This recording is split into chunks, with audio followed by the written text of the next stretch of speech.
You clicked on this video because somewhere, deep down, you've always wondered, what actually happens to a person when they cross the line? Not the movies version, not the Netflix version, the real one. Most people think crime is a choice, a single moment, a single decision. But that's not how it works. Crime isn't a door you walk through once. It's a staircase, and every step down changes something inside you that you can never get back. Today, we're going level by level, inside the mind, inside the life, inside the trap. By the end of this video, you'll understand why people don't just stop, and why the person who enters level 1 is never the same person who reaches the final level. Let's begin. Level 1, the first task. It starts with something small, so small you almost laugh. A guy you know, not a criminal, just a guy, asks you to hold a bag, just for a few hours. Don't open it, don't ask questions. 500 rupees. 500 rupees for doing nothing. You say yes. You don't know what's inside, you tell yourself that, but somewhere in your gut, you already know it's not groceries. You sit with the bag in your room. Your heart is beating a little faster than usual, but nothing happens. Nobody comes, nobody calls. The guy picks it up 3 hours later, hands you the cash, and nods. That's it. And here's where it starts. Not with the bag, not with the money, with what happens inside your head that night. You lie in bed, 500 rupees in your hand, and you think, that was easy. That thought right there is the first step down the staircase. Level 2, the second yes. A week passes, maybe 2. He calls again. This time it's different. He needs you to deliver something. A small package, an address in the next neighborhood. Broad daylight, simple. You're just a delivery boy. Nobody looks at delivery boys. He's right. Nobody does. You put the package in your bag, you ride your bike, you knock on the door, someone opens it. No eye contact. Package exchanged, done. Walk away, don't look back. And again, nothing happens. No police, no sirens, no consequences. Just the walk back, just the air in your face. And this time he gives you 1,200 rupees for a 15-minute ride. You're not stupid. You know what you're doing now, but you keep coming back to that same thought. It's not that serious. Nobody got hurt. That thought is a lie, but it feels true.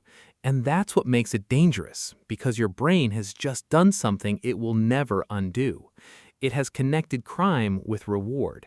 And once that connection is made, your brain will look for it again. Level 3, you're part of it now. By now, you've done it 4, 5 times. You know the routes, you know the timing, you know who to call if something feels wrong. You're not just a favor anymore, you're useful. And that feels good, because for the first time in a long time, someone sees you as capable. Someone trusts you with something real. That validation, that feeling of being needed is more addictive than the money. You start spending differently. New phone, better clothes, you eat at the place you used to walk past. Your friends notice, your mother notices. You give her money without explaining where it came from. She doesn't ask. Maybe she's afraid to.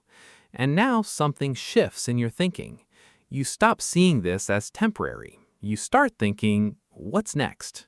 That question is the most dangerous one you'll ever ask, because someone is always ready to answer it. Level 4, the inner circle. He introduces you to 2 men. One of them has calm eyes. The kind of calm that doesn't come from peace, it comes from having seen too much. They don't explain themselves, they just observe. You're being evaluated, you understand that. You say little, you listen more, and they like that. You're given a new role, not delivery anymore. Now you watch. You stand at a corner. You observe who enters a building, who leaves, what time, what car. You're a lookout, and you're very good at it. Your awareness sharpens. You notice things other people don't notice. The way a person walks, whether someone is watching, whether a car has passed the same block twice.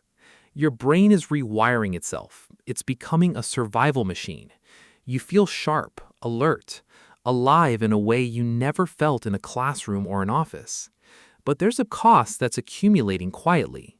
You've started sleeping lighter. You wake up to small sounds. You sit with your back to walls in restaurants. You don't fully trust anyone anymore. You think it's just being careful. You don't realize it's the beginning of something that will never leave you. Level 5. Real money. Things escalate fast now. You're not a lookout anymore. You're coordinating. You manage 2 younger guys, boys who remind you of yourself 6 months ago. You give them instructions. You make sure they don't make mistakes. You take a percentage. The money is real now. Not hundreds, thousands. You have more cash than you've ever seen. And with money comes something else. Respect, or something that looks like it. People step aside. People answer your calls. You feel untouchable. But there are nights, quiet nights, alone, when something cold settles into your chest. You can't name it yet, but it's fear. Not of police, not of getting caught. It's the fear that you've gone somewhere you can't come back from. You push it down. You go to sleep. By morning, the money makes it feel smaller again. Level 6. What you see. You witness something you were never supposed to see.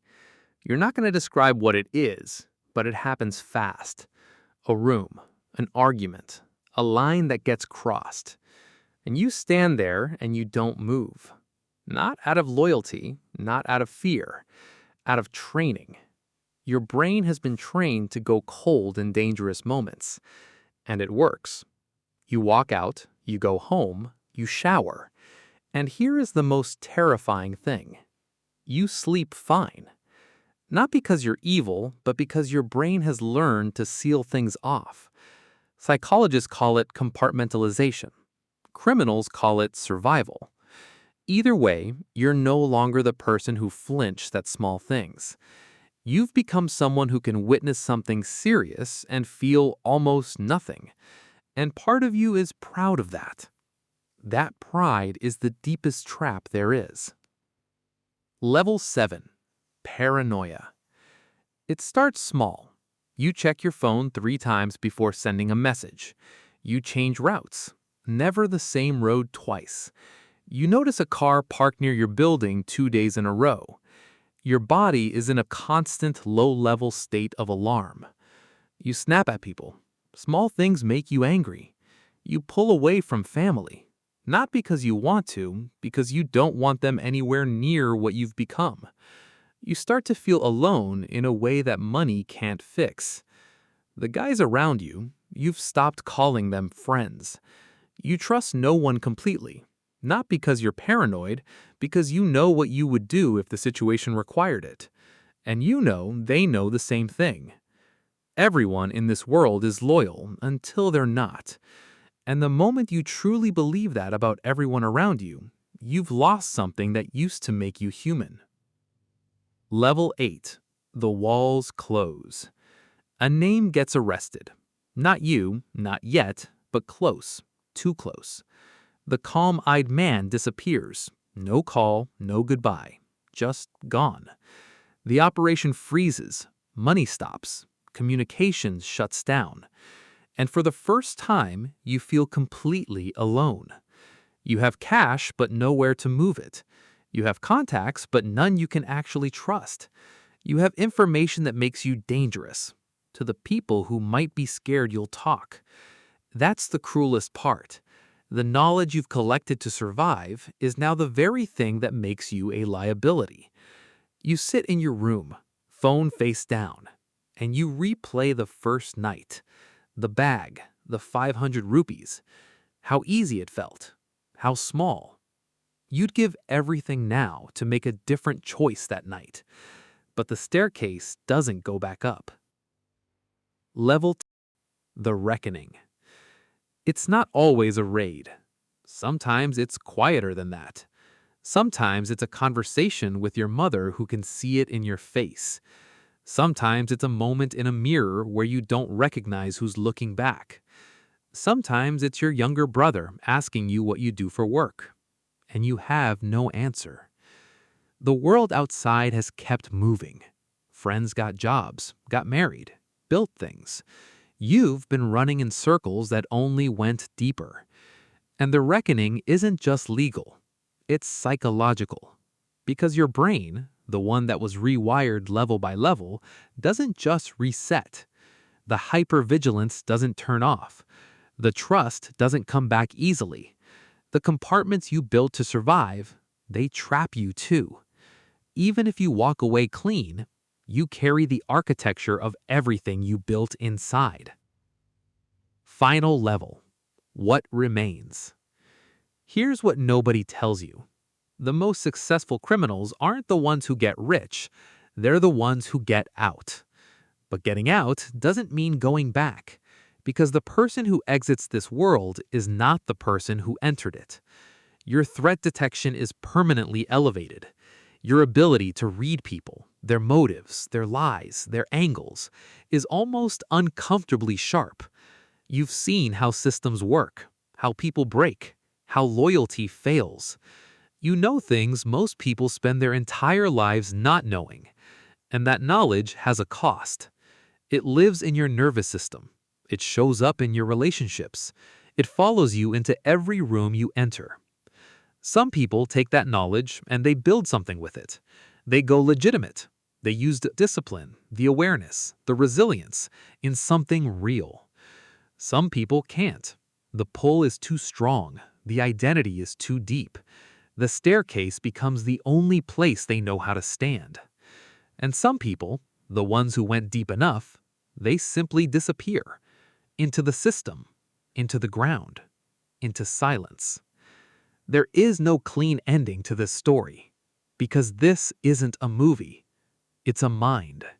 And the mind that enters crime is never the mind that leaves. That's the truth nobody posts about. That's what those levels actually cost.